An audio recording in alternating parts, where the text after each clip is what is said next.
because they may have heard of this children's book author and illustrator. Will Hillenbrand will be at Books by the Banks this coming weekend. But first, he's here at Good Morning Cincinnati. Will, good to see you. Good to see you too. So I read that you grew up here and your dad owned a barber shop, and that's kind of how you got started with storytelling and drawing. I did. Yeah?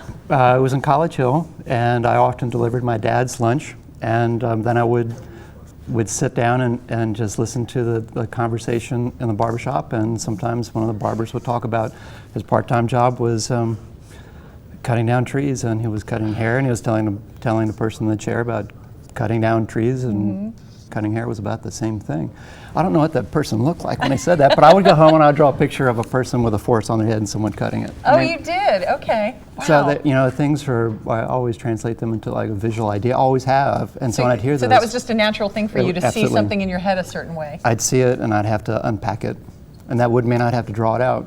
Telling it wasn't good enough. Drawing it was what I had to see it. Yeah. Now I know that you write books and you illustrate for other authors, but is there a process? Like, do you have to know the story first, or do you come up with pictures and then create a story around them? How's that work? Well, images always come first when I'm writing, so it's always image based. But when I'm illustrating someone else's work, that's sent to me by the publisher, and then I have the right to say yes or no to it, and so I have to.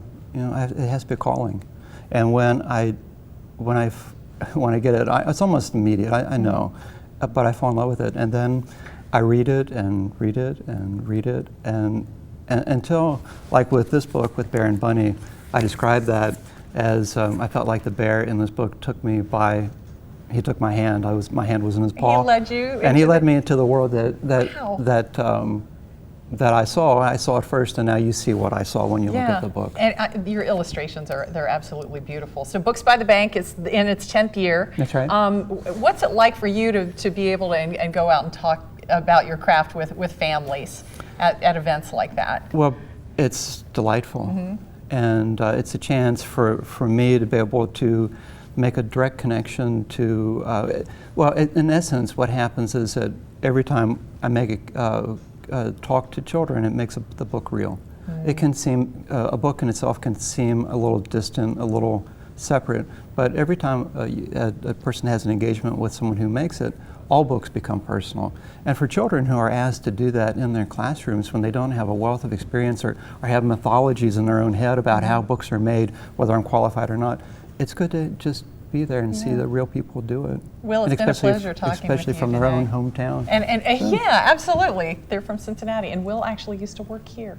Yeah, that's right. That's pretty cool. Books by the Banks this weekend. We have a link at local12.com. It was a pleasure. Thanks, you very much.